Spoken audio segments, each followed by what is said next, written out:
This is another installment of my prepping series that is being prepared for whatever may come your way down here in Central Florida. That could be a hurricane, tornado, flood, or whatever. But I'm most concerned about power outages. In good weather, that's not a problem. We have a very reliable electrical grid here.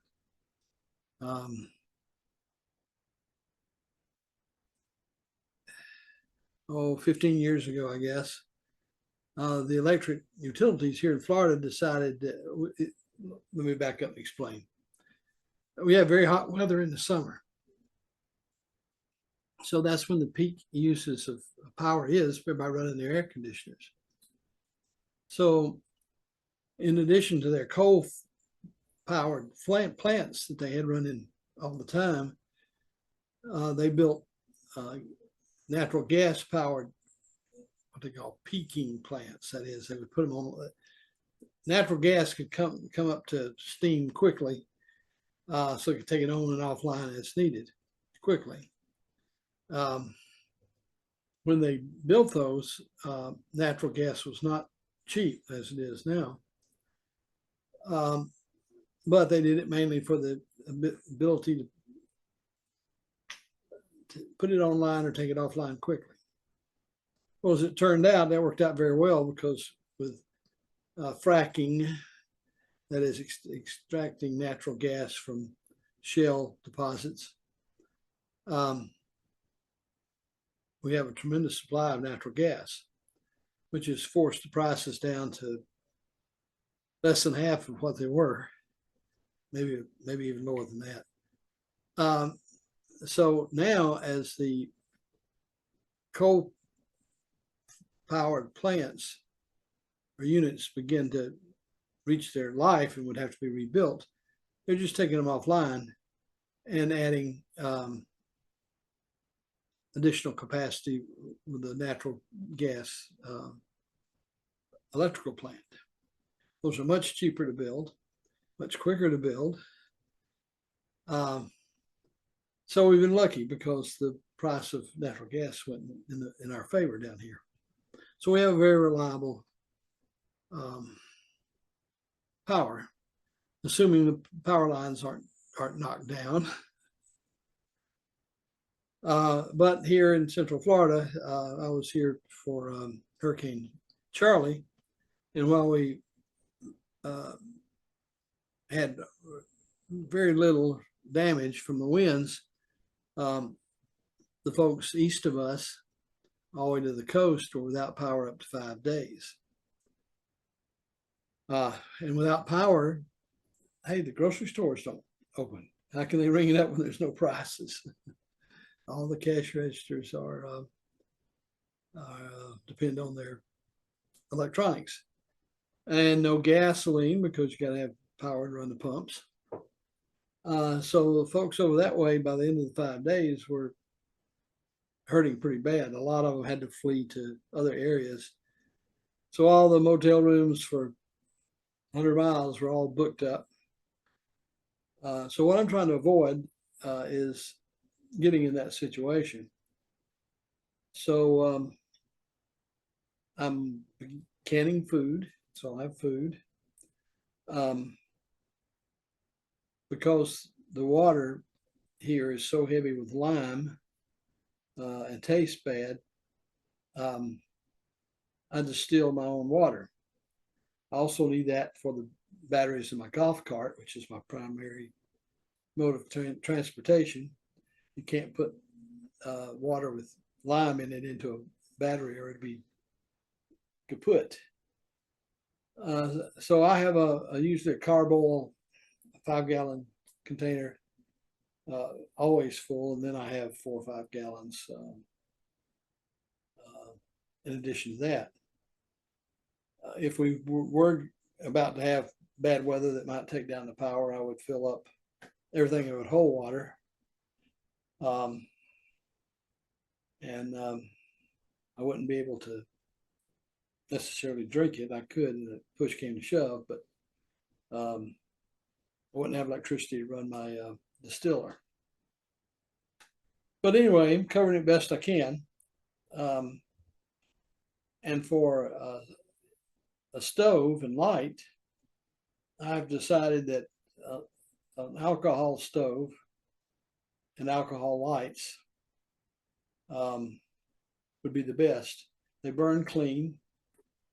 I do have a kerosene lamp and a few candles, but both of those produce soot and are not safe if you're in a real tight environment where you don't have clean air circulating. So throughout this video, I got two pictures I want to show. One of them is, and both of them deal with the sources for your ethanol alcohol.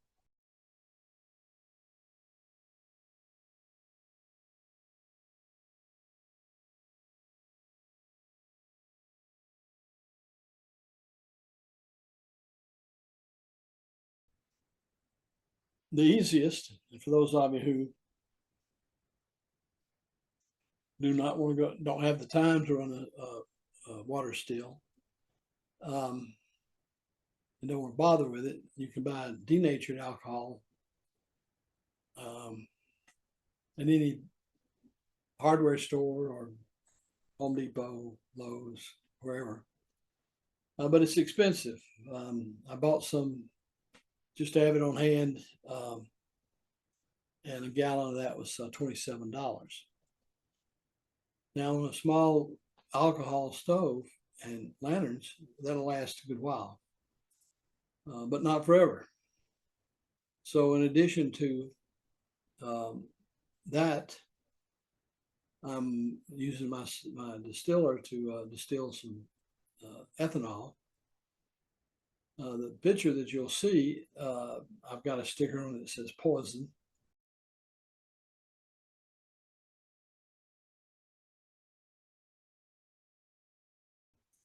Because that particular jar was 75% alcohol by volume, or 150 proof. You should never drink that, not without it being seriously diluted. But it's great fuel for stoves and lanterns and whatnot. The downside of ethanol is it's very combustible. It's like gasoline, unlike kerosene or lamp oil, which don't flash. Ethanol is akin to gasoline in that it's easily ignited, which is not a bad thing if you're having to use a flint and steel for your matches. But at any rate, and it does have one other advantage. Any of these, even the denatured alcohol would be good for sterilizing wounds, any external use. And it's virtually pure alcohol, so it's off the scale. If you were proofing it, probably closer to 200 proof. That alone would kill you if you drink it, but it's also denatured and something that's would purposely make you sick, because it's not meant for internal use. Whereas the ethanol I make, if it's diluted enough, say around 40%, it could be taken internally. There would be limited reasons for doing that. One of them, it could settle the stomach. It can do a lot for pain relief. But at any rate, it can also be burned. Now, the way the distillation works, the stronger comes off first, because ethanol boils at a lower temperature than water. So the longer you let the distillation run, the lower the alcohol by volume. So I cut it off at 40%. And from that point on, I go ahead and distill the rest of the batch. and that'll run, when it's all said and done, that'll come in around 10%. And what I do use that for is combined with just a little bit of liquid dishwashing detergent and water. It's an excellent cleaner. I've not found anything that's a better cleaner than that. So that's a way for me getting some use out of it. Now, as far as buying it off the shelf at 27, the denatured alcohol at $27 a gallon, I can get a quart of ethanol in various strengths, and 3 cups of sugar. So I haven't sat down with pencil and paper to figure out exactly what it would take for me to end up with a gallon of it, but it'd be a lot less than $27 a gallon. So there's that. Okay. I've ended up buying a larger pressure cooker. I can now pressure cook up to 9 quarts jars at a time, and I can pressure cook 3 half-gallon jars at a time. Although I'm finding that the best jar, because it makes a meal, is a pint-size jar.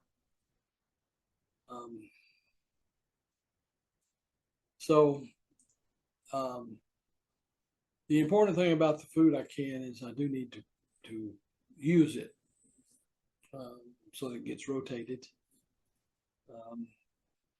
But it should last a year or two. So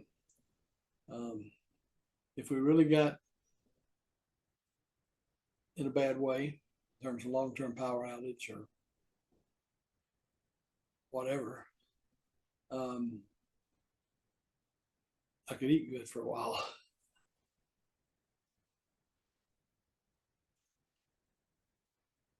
There are other measures I'm taking, which I won't get into on this series in terms of security, but I've taken steps in that regard as well, because it doesn't do you a whole lot of good to be well stocked if somebody's going to come and take it away from you. So hopefully we'll never need any of this. All right, well, good luck. Anyway, prepping is a great hobby, a lot of fun. And if you catch food on sale, it can save you some money. So right now I'm just trying to build my initial stock. So I'm buying everything I need to fill up the number of jars I want to have in my inventory. So I'm not looking to save money on food right now, but that will become an issue as I use this up and have time to can replacements. I'll try to take advantage of whatever's on sale.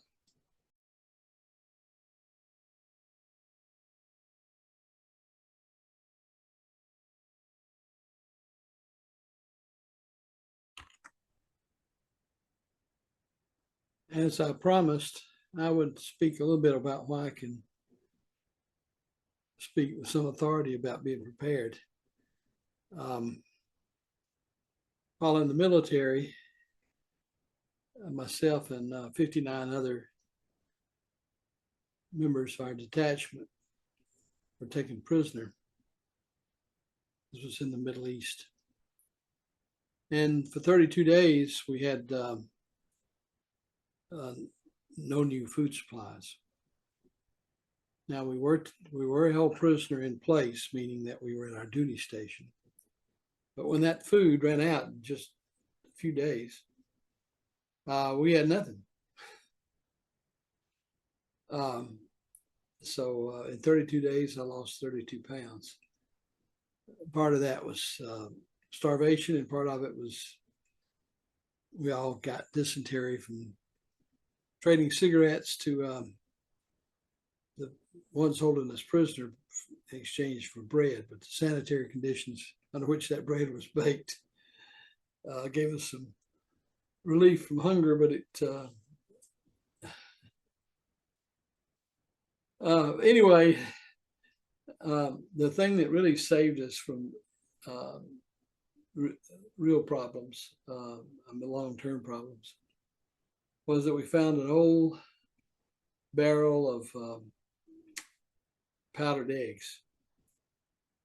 It had been thrown down into the foundation of the buildings we were in. It was dated 1952.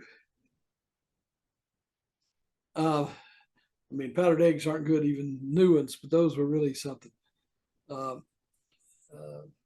Green eggs and ham. Anyway, it smelled like sulfur. Fortunately, we had some ketchup. So we covered those scrambled powdered eggs with ketchup and were able to get it down. And that gave us some protein. So we had about 20 gallons of egg powder. And we found that about 10 days into our captivity. So that kept things in pretty good shape. Although before that, we had two members of the group who tried to escape. Now, where the hell they were going to go in the Middle East on their own, I have no idea. But anyway, they tried. And one of them was killed by machine gun fire as he tried to break through the barrier in a pickup truck. And the airman that was with him was beaten so badly. They finally got him out. I don't know whether he lived or not. So anyway, if we had been prepared, I think the thing that fooled us is we never dreamt that the U.S. military would leave us in that situation without a rescue. What we didn't know is behind the scenes, our release was being negotiated. But we didn't know that. And as time drug on and things were looking so bleak without any word about what the government's intention was to rescue us, that got to be tough. And I think that's the reason the two guys tried to escape. But anyway, they shouldn't have done that, of course. But anyway, when I say be prepared, it's a good idea to be prepared. I'm not saying you have to be put things aside like you live like nothing happened, but you need to survive. Anyway, and by the way, that was 1969. Never going to be peace in the Middle East. All right. On that sad note, I'll end this video.